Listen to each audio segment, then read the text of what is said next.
안녕하세요. 도전88입니다. 공익직불제 준수사항을 제대로 지키지 않으면 감액을 당할 수가 있습니다.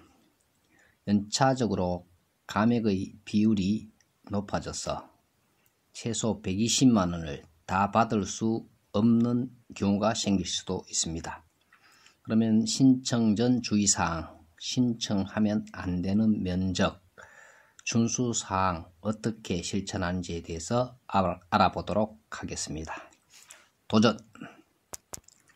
2021년 기본형 공익직불금 신청 기간은 4월 1일부터 5월 31일까지이며 농지, 소재지, 읍면, 동사무소에서 신청할 수 있습니다. 기본형 공익직불금 신청자에 대해서는 엄격한 자격 검증을 통해 지급 대상자를 선정할 계획입니다. 검증 결과에 따라 소농직불금 또는 면적직불금이 지급되며 요건을 갖추지 못한 경우 직불금 지급 대상자에서 제외될 수 있습니다.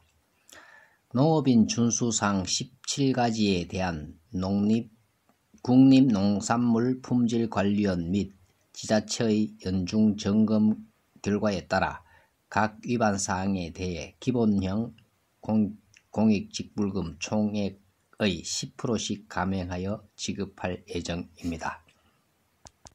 준수사항을 제대로 지키지 않을 경우 2021년도에는 10%, 22년도에는 20%, 30%, 2023년에는 40% 이런 식으로 감액이 될 수가 있습니다. 그러면 구체적으로 한번 알아보겠습니다. 공익직불금 올바르게 신청하기, 신청 전 주의사항, 공익직불금 지급 대상 농지 중에서 실제 경작하는 농지만 신청하기,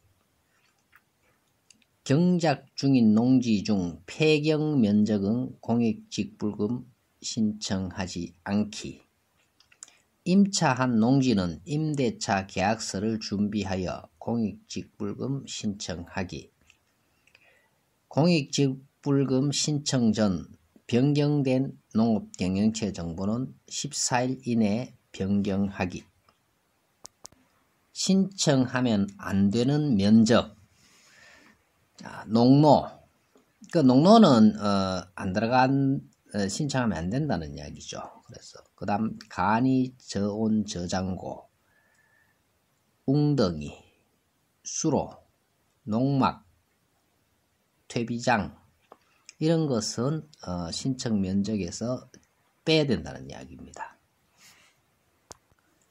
각 준수사항 위반 시 기본형 공익직불금 총액의 10%를 감액하여 지급한다. 동일 사항을 다음 해에 반복하여 위반할 경우 1차 위반 시 10%, 2차 위반 시 20%, 3차 위반 이상 위반 시 40%로 감액률이 가중된다. 여러 사항을 동시에 위반할 경우 각각의 감액률 합산하며 최대 전액 미지급할 수가 있습니다. 직불금 감액 예시를 보면 2021년에는 농지의 형상 및 기능 유지에 대해서 10% 감액을 합니다. 다시 말하면 120만원 중에서 12만원을 떼고 준다 이런 이야기겠죠. 그런데 점점 강화되어 2022년에는 농지의 형상 및 기능 유지 위반했을 경우에 20% 감액을 한다는 이야기고요. 농약 안전 사용 및 잔류 허용 기준 준수를 위반했을 경우에 또 10% 감액을 해서 총 30% 감액이 된다는 이야기죠. 120만원에 30% 하면 36만원을 차감하고 준다는 이런 이야기가 되겠습니다. 그리고 2023년에 보면 농지의 형상 및 기능 유지 40% 감액, 농약 안전 사용 및 잔류 허용 기준 준수를 하지 않으면 20% 감액, 그래서 총 60%가 감액된다는 이야기입니다. 다시 말하면 120만원에 60만원이면 72만원이 감액되겠죠. 결국 받는 금액은 얼마입니까? 48만 원이 되겠죠. 농지의 형상 및 기능 유지에 대해서 알아보겠습니다. 농작물의 생산이 가능한 상태로 토양을 유지 관리, 농작물을 재배하거나 휴강하는 경우 연간 1회 이상 경운, 이웃 농지와 구분이 가능하도록 경계를 설치하고 관리, 논농업의 경우 농지 주변의 용수로 배수로 유지 관리. 아래와 같이 농약 및 기능 유지가 되지 않는 경우 공익직불금 총액의 10%가 감액됩니다. 그래서 농지 옆에 주차장, 그러니까 농지인데 주차장을 사용한다는 이야기겠죠. 그러면 그 농지를 제대로 활용하고 있지 않기 때문에 감액을 한다는 이야기죠. 그죠? 그 농지는 농지로 사용하라는 이야기죠. 주차장 이런 걸 쓰면 안 된다는 이야기고, 하우스 안에 콘크리트를 하면 안 된다는 이야기입니다. 여기서 그냥 하우스는 괜찮겠죠. 그런데 하우스 안에 콘크리트를 쓰면 10% 감액된다, 뭐 이런 이야기고요. 자, 조경용 수목, 묘지. 자, 예를 들어서 기본 농지에서 조경용 수목을 심거나, 자, 묘지를 두고 이렇게 하면 10% 감액이 된다, 뭐 이런 이야기겠죠. 그 다음에 농약 안전 사용 기준 및 잔류 허용 기준 준수라는 항목이 있는데요. 적용 대상 농작물에만 농약을 사용해야 된다, 뭐 이런 이야기고요. 적용 대상 병충해만 사용할 것, 그 진딧물 약이면 진딧물을 주기 위해서만 사용하라는 이야기죠. 그죠? 적용 대상 농작물과 병해충별로 정해진 사용 방법, 사용량을 지켜 사용할 것. 그러니까 과도한 농약 살포는 안 된다냐.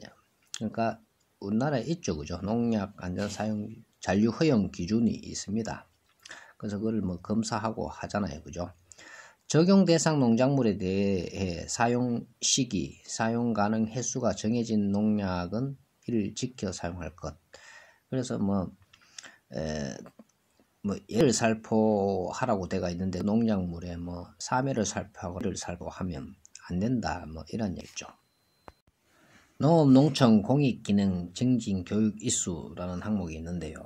자, 온라인 교육이 있습니다. 농업교육 포털에서 하기도 합니다. 그리고 한국농업방송에서 방영을 하여 방송을 보면 됩니다. 그래서 매주 월요일부터 금요일까지 시간은 다 기재되어 있죠.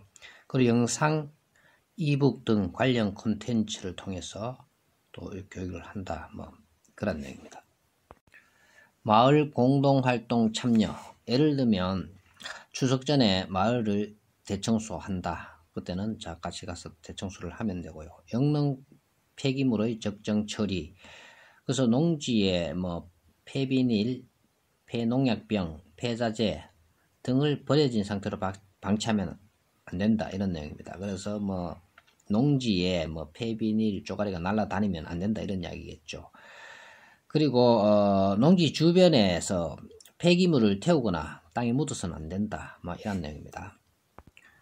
농약농일지 작성 및 보관, 재배기간 매월 1회 이상 기록하고 2년 이상 보관을 해야 된다, 이런 내용이고, 농업경영체 등록 변경 신고. 그래서 작물을 변경이 되면 14일 이내에 신고를 해야 된다, 이런 내용이겠죠. 도움이 좀 되셨나요? 이상으로 방송을 마치겠습니다. 감사합니다.